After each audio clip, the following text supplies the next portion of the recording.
Louann Milka, President and CEO of APAICS, the Asian Pacific American Institute for Congressional Studies. Thank you for joining us today for APAICS in Conversation. We are thrilled to have two well-experienced professionals with us.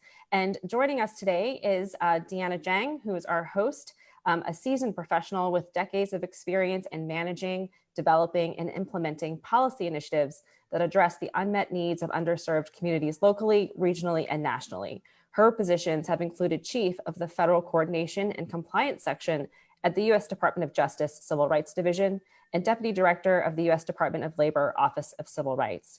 And our guest speaker today is the Honorable Paul Igasaki, who has served two presidential administrations. Under President Obama, he served as Chief Judge and Chair of the U.S. Department of Labor Administrative Review Board. And under President Clinton, he acted as Vice Chair, and Commissioner of the U.S. Equal Employment Opportunity Commission. Judge Igasaki has a long history in public interest and served as the Deputy Chief Executive Officer for Equal Justice Works, Executive Director of the Asian Law Caucus, and as the Washington, D.C. representative for the Japanese American Citizens League. As always, if you're joining us on Facebook, please use the comments section for any questions. And if you're with us on the webinar, please use the chat box. Thank you so much for joining us, and let's kick it off with Deanna. Thanks, Madeline. I want to thank APAICS and Madeline for inviting me to take part in this conversation with my dear, dear friend, Paul Igasaki. I've had the pleasure of knowing Paul for decades. I met him when I was a law student at UC Davis, and he was a legal aid attorney. And my partner in crime at UC Davis Law School was Louann Igasaki, who later became Paul's wife. And if you want to hear the story, I take some credit for that. But we all know Paul as a fierce advocate for civil rights and justice. But I also want you to know that he's a devoted husband to Louann, a proud father of Aiko, a loving owner of Sophie, their dog. And not only that, he's a huge film buff, deadhead, and a Trekkie. So maybe some of you might have some questions of about that we'll get to later on in the program. But I want to start out with just asking Paul, I was born and raised in California, and I didn't really get to other parts of the country until I went to college in the Midwest. And I'm just wondering, as an Asian American growing up east of California, what inspired you to go into public service? Yes, thanks, Deanna.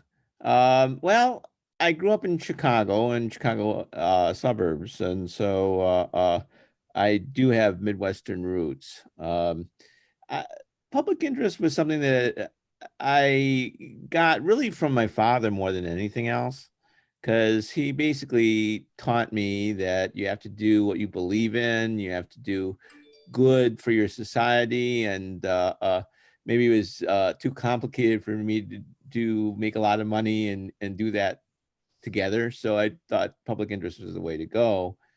When I found out about the relocation camps, after I found out about the Constitution, it was jarring to me. And I decided I wanted to do something about civil rights. And then I also decided I was going through an era of in the late 60s, early 70s growing up, where I saw African Americans find their pride, their power, and I related to that instinctively. But that really wasn't the Asian American community in the Midwest at that time. So I decided that since civil rights was something that was I wanted to do something about, and I wanted to find out more about my community, that's when I decided to go to California and get involved in the community. I wasn't sure what I was wanting to do. I wanted to do something to serve the Asian American community and to challenge discrimination, but exactly how, I was open to seeing how that would work out. Although the funny thing is, as you know, I went to UC Davis, King Hall Law School, and the catalog had Angela Davis on the cover and Martin Luther King on the cover, and it's supposed to be a really progressive place. But when I got there, it looked like the Midwest. Yes, I was telling Paul that I was applied to law school from Cleveland, Ohio, where I'd taken a year off after graduating from college. I'd gotten the brochure from UC Davis, the third world law perspective, and thought there were all these people of color there at the school. And to my shock and dismay, when I got there were only 2 African Americans in my class and probably only 3 Latinx. Um, so public service can mean a wide range of roles and environments. So you've been a legal services attorney, you've headed a nonprofit civil rights organization, you worked on the Hill, you worked for the mayor of Chicago, been an appointee in both the Clinton and Obama administrations, just to name a few of the many things you've done with your career. How did you discover your best role? Well, hit and miss, really. I started out in law school, so I was thinking I'm going to be a lawyer. I'll figure out how to do it. And I got really interested in criminal law. I got interested in employment law and civil rights law. And I was thinking of specializing. But someone who became kind of a mentor to me was Cruz Reynoso. He was a court appeal judge at the time, but a hero to many of us because he had been one of the big leaders in legal services, working with California Rural Legal Assistance. Anyway, I thought I was having an interview with him to become a clerk. And he said, "Oh, I filled all those a long time ago, but I would just like your resume." And so he told me that I told him I was thinking of trying to get into NLRB or do some labor law work. He said, "Well, that's really good, but you know, you've done a lot of volunteer work, but you haven't spent full time working for poor people, and that's what you ought to do." And at about the same time, I got offered a Reggie Fellowship, which was a long dead program that gave people an opportunity to serve in legal services organizations. And so that's what I did. And he was right. In the end, that wasn't for me, because I think what happened is the case by case domestic violence cases, unlawful detainers, all those things were important, but I would patch up someone's life for a year, 6 months, they'd be back again. And what I saw is the laws were unfair. The society wasn't recognizing their needs. And I tend to be practical about things like that. And I was thinking I need to do something more bigger, not more bigger, but more bigger picture. And that I ended up looking for something where I was affecting the politics, affecting the policies at that level, and less on a one by one kind of thing. So that's where I went to the ABA in Chicago, partially because I was homesick for Chicago, but also because I felt I'd been schooled by the Asian community enough to serve my community that way, and work with the ABA to try to stop Reagan's efforts to eliminate legal services. And I found I was much better at the policy, much better at the politics of it. So I did that. And then I found later that I liked and was pretty good at lobbying when I went to work for the JCL in Washington. And then before that, I had got involved in politics in Chicago, working for Harold Washington, the first Black and progressive mayor of Chicago. And yeah, I was able to see that government was something I could do, because I kind of written off government before, and that I could get so much more done. I mean, it was a unique role there because I was able to be an activist in government, and that was basically the job was to be someone who looks around for every city department that isn't serving our community well, and to direct resources and support for that. So I found that I was good at policy and the politics of civil rights, and frankly, working in coalitions with other minorities, other progressives to get things done. So I started out thinking I'm going to be a lawyer in the courtrooms, and found that really wasn't where I needed to go. And enjoyed the policy, enjoyed the bigger picture, and was willing to make the compromises that it takes to be in government and to try to accomplish as much good as you can. Just to follow up on that, Paul, do you see a difference in terms of working in government because you've mainly had political appointments, and my career in government has been in the career sector. Do you see a difference in those types of roles? Oh yeah, yeah. I think it's on the one hand, especially when it got to management level, I truly admire people who do the career positions. They have the expertise and they have to weather, for example, the federal level, the Reagan administration, and God help us, the Trump administration. So, you know, I have a lot of respect for that. But I also, well, I like new challenges, and I also like to have bigger impact, and I really don't like to be told what to do if I think it's the wrong thing. So the political influence that you get as an appointee gives you bigger picture possibilities. You're still beholden to whoever your boss is, but I think I like that. I'm okay on the impermanence, and my resume shows that. Well, in the nonprofit world, you're there until the funding runs out, which is all too often soon. But then in government, if you become an appointee, you know, I certainly knew when Trump took over that my time in the federal government was soon to be over. They didn't even discover I was there for almost a year. So, but when they did, it was time to go. And I think I can live with that. I mean, it also meant I was forced to make changes. And for the most part in my life, as opposed to policy and all that, it's been good. It's made me make more changes in my life and career, but that's been good for me psychically and just learning new things. So I think it's worked out fine for me.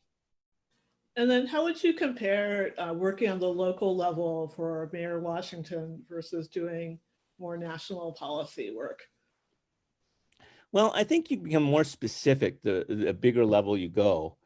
And frankly, that's not my favorite part of it. I mean, I like to have impact, but be able to work on police issues, cultural affairs funding, health inspectors, working with community organizations in the Hmong community and the Chinese American community. That was just really very exciting. So I mean, for me, that job, which wouldn't be true for every city administration or every state administration, that was truly exciting for me. Especially since I knew how bad Chicago could be. That was most exciting. Although the older I get, the more I appreciate having some power and being able to, when I was told, no, you can't do that, I said, no, we are going to do that. And I appreciated that kind of power. I mean, people who work with me or really under me may not have the same perspective. So thank God that guy's gone. But I think I appreciate that, and I think at this point in my life, that's what I've been doing. But I think in terms of my heart of hearts, my work at the city level in Chicago was the most rewarding. Okay. So was that your favorite job? Yeah, I'd say it is. So we already have a question that'll relate to the next question I have for you. What advice do you have for listeners who are interested in a career in public services? And someone listening wants to know specifically, how can Asian Americans mentor the younger generation of Asian Americans? Well, I think mentors are really important. And I think for people who are looking for mentors, people who are in your workplace, not necessarily your direct manager usually, but people in your workplace, people you know through professional associations. I think that you can get them from a lot of different places. But I think that part of it, in terms of public interest, that's such a broad term. And someone working for Right to Life can say that they're doing public interest because that's their view of public interest. So it's a broad thing. I mean, you're working for a nonprofit organization doing advocacy. You can be working for a community organization delivering services. You can be a lobbyist for a civil rights organization. You could be a lawyer for legal services. You could be a US senator. I mean, whatever you see as at that level. And so some of it depends on your education, your passions, and your skills. Once you define that, then you can kind of look at the different things. But I think it's all part of the overall life learning experience that you start out thinking this is what you want to do, and check it out and refine what you're going to do next. One, based on the opportunities you get, but two, also defining, am I good at this? This is something that satisfies me. If not, try something else. So I think it's hard to know exactly because I can't give someone a recipe because they may be thinking along a different line. So someone, for example, who's in med school is going to be looking at a wholly different kind of set of things than you and I did when we went to law school. So I think it's a shopping kind of thing, but it's also, you know, I didn't really spend enough time, for example, with Cruz Reynoso to really call him a mentor, but he changed my life. You know, when I was turning my back on government, I did a congressional internship with a guy named Abner Mikva in Chicago, and he led me to believe that government isn't so bad and you can do things with it.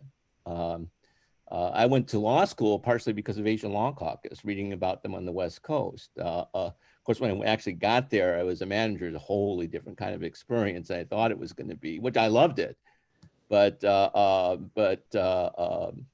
it depends who can connect with you and can guide you and give you feedback. And I think it's not a formal job title, but when you connect with someone and they see in you something that they can help grow, I think that's one of the most rewarding things, even more than people you supervise directly, if you can have that kind of impact. And it depends. I mean, if you're really interested in doing civil rights work in the Asian community, hooking up with people who have done that is great. But then it also could be someone from the Latino community who has different experiences but similar. Because sometimes it's hard to get good advice from someone who has a stake in it, who's your direct supervisor, for example. But I think it's important to hook up with people and talk to them and network, and you're going to come upon people who become mentors. And I think that's a good thing. I mean, one other thing I was going to mention about that was when I worked for Harold Washington, I was at a level I didn't see him every day, but every time I saw him, he kind of changed how I do political work because I'm an Asian American, and one of the stereotypical things that I actually do have is I have a tendency to check myself and make sure I'm right and be timid, frankly, until I'm absolutely sure that I'm taking the right course. And he taught me that's not how you do government or politics or advocacy, that you have to believe in what you're doing, you jump in, and if people don't like what you're doing, that's when you dig in and you fight. And it gave me a courage that I had never had working with him. So if you're a young person, because the person who asked the question has a daughter who's a freshman in college, how would she try to locate a mentor? Well, I think by the time someone's in college, they have to do some of their own searching. And I've learned as a parent that you can't overguide your child because they're not a child by the time they're in college, and they need to start having the independence and definition of who they are. So it's interesting that in high school, Aiko was someone who was into arts and goofing off, frankly, and good at both. But when she went off to college, and she's always saying, "Oh, you and mommy care about being Asian and all this racial stuff." I don't know if it's, but she went to college and she got really angry about discrimination against blacks and against her, and she became, frankly, more radical than I have ever been. So I have to give her credit for that. And in the end, if it's your child, what you do, you want to support them for what they believe in. I mean, until you're in college, at least they're listening to what you say if you've been a decent parent. But they also need to, that's a stage when they have to be off on their own and giving them feedback and support as they find it. And many times not in your own area. Um, that's really the role of a parent, I think. Right. I think you're a great example of that was Aiko going into the arts, being the daughter of two lawyers, something really different. Um, so I don't have other questions, but from the audience, but I'll just go ahead. I'm just wondering, during this moment in time, what do you think is the role of Asian Americans and Pacific Islanders in public service beyond just representation? Well, I think representation is, of course, really important, but all of it is also, for all the bad that exists today, we have possibly the most horrific presidential administration ever, having more terrible impact on each of us than I think any of us ever imagined they could have. But it also means that people are angry, people want to see change. It's the problem, for example, of violence by the police against particularly African Americans has kind of been there for so long, but is kind of exploding. So for all the bad that does, it creates opportunities. And I think the opportunities are coalitions, building things with other people. I think there is a time where, as a society, we need to do something about ongoing discrimination and racism against blacks. And I think that Asian Americans have a lot that we have to face as well. But a lot of it is, how do we build coalition and support the greatest wrongs that we can confront now? So, so many Asian Americans are out in the streets. They should be safe and practice social distancing and all that. But going out and joining Black Lives Matter demonstrations and that sort of thing are really important. And to look for opportunities to do something either for your community, for the broader community, but working together with others to make something happen out of when something bad happens. The opportunity to do more exists. And it's interesting about Chicago, for example, politically, historically, as well, it's been racist. It's been totally absorbed with machine politics. So there's powerlessness in the whole city. But what that meant is community organizing became an art form in Chicago.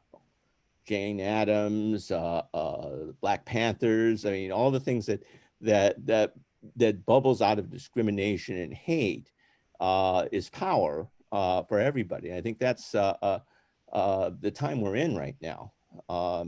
From everything from making sure you vote, because as much as there's been good coming out of the oppression and the terrible things happening in our society right now, I don't know how much more we can take. So make sure you vote. That's a good message, Paul. So how are you and Lou currently spending your time, and what are your plans for the immediate future? Well, the truth is, I retired almost 2 years ago, and Lou retired about a year ago now. God, it's just a long time. And our whole plan was, since Lou liked to focus on her work and she didn't like to travel. She loves traveling, but she didn't like to travel while she had work to worry about. And so I was thinking that when we retire, we can spend more time, one, invading our child's space to go visit her. And she seems to like that now that we're distanced. And then we were planning a trip, but neither she nor Aiko has been to Japan, so I was hoping to take them there. I think everyone should visit their roots wherever that is. Um, and I've been doing volunteer work politically and with the city of Alexandria. I'm on their budget committee. So I've been doing that sort of thing. But frankly, I think the retirement hasn't allowed me to travel because of the pandemic. Yeah, we watch a lot of films and spend a lot of time taking very, very long walks with our dog, that sort of thing. But so I mean, lately I have been doing a whole lot outside of my home, um, but we're still doing things remotely as much as we can. As we all are. So I'll just go ahead with the final question. I guess people can still submit questions. But what does it mean to you to be a resilient leader? Well, resilient leader means it's part of it is you've got to lead your life in such a way that your job isn't the only thing there. You have friends, you have partners, you have pets, you have family, all these things that are connected to you. And that's as important and in many ways, much more important than your whatever you're paid to do. So maintaining all those things together keeps any hits you get on the professional end, and they happen, then not so severe. I think the other thing is you talked about political appointees or being nonprofit. I don't know how many times funding or politics have changed my plans at 100%, but that's a good thing too, especially when I was younger, a little less so now as I'm older. But it's gives you new opportunities, and to see that is part of what it's all about. I mean, I never heard of the EEOC when I first started at law school. I understood civil rights, but I didn't really know the role EEOC played in that. Much less the Administrative Review Board at the Department of Labor. And there weren't liaisons to the Asian community as at say Chicago when I was living in Chicago. So all these things create themselves and put in front of you, and I think seizing those opportunities can make life exciting. It can make you more effective. But resiliency means that you deal with change and you deal with setbacks, not only as setbacks, you can learn from them as well, but also to see if you lose one opportunity, there's another one. And part of being talented is to find within yourself something else to do if something else ends. Lord knows I would have loved to be in government a few more years, but after Trump, I knew I couldn't be. So you move on, and I think that's true for us as a society. Um, frankly, politically, I never thought I'd be supporting Joe Biden for president, but of course I have to. But I think being resilient means looking at what's in front of you and making it work is resiliency. That's good. Okay, we have one more question, but it's very specific. But I am interested in your thoughts on this. And just so people know, I could talk to Paul for hours about politics. He just has so much experience and has such good insight. Let's see. Mitsuo Tomita wants to know if you have any comments on ranked choice voting. On who? Have you know about ranked choice voting? Oh, yes. Yeah, I've heard of it, and I've seen it from afar. I haven't analyzed it enough to have real strong feelings with it.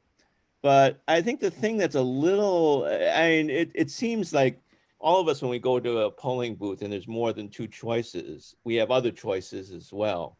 So I can see the attraction of it, and a second choice and third choice may be as important as the first choice. On the other hand, it sometimes gives us elected officials who really shouldn't be elected officials. So I have mixed feelings about it. I mean, it's uh, the concept is your second and third choice matters, and the real reasoning behind it is you save the cost of having further elections. But I'm not troubled by that. I mean, I think primary elections, for example, can be useful, and you're able to see your choices more clearly if you have fewer of them. So I don't know. I have mixed feelings about it. I don't think it's I don't think it's a panacea. I can see it useful in some situations. It may be better on the local level than the statewide level or national level. Um, but I don't know. I mean, maybe I haven't spent enough time thinking of it because I haven't been in a jurisdiction that's presented that to me yet. But I know it's come up in California and some other places, but I don't know, really. Yeah, no, I've been interested in it because I live in Montgomery County, Maryland, and I felt every election, the candidates, they're all the same. I mean, I feel like I can almost, flip a coin or put names in a bowl and pick. Yeah. And so there's very little differences between the candidates. And so I keep thinking ranked choice voting would probably be helpful. But I think you're right. It'd be good to hear from California and other jurisdictions' experiences. Um, so I don't know if anyone else has any other questions. Um, if not, I think we can close. I want to thank you, Paul, for sharing your little bit of insights with us. As I said, I could talk to you for hours. And thank APAICS again. Madeline, I don't know if you have any closing remarks, but thanks again for allowing me to be part of this conversation with Paul. Yeah, thank you, Madeline. We really enjoyed the opportunity. Well, thank you very much to you, Deanna, and to you, Judge Igasaki, in joining us today. And thank you to our audience for joining us for our weekly APAICS in Conversation. Our next one will be Tuesday, June 30th at 12:30. And our special guest for that conversation is the Honorable Karen Gren-Scholer, Judge of the U.S. District Court for the Northern District of Texas. So please RSVP. And thank you for joining us this week. Enjoy the rest of your day. Thank you. Thank you.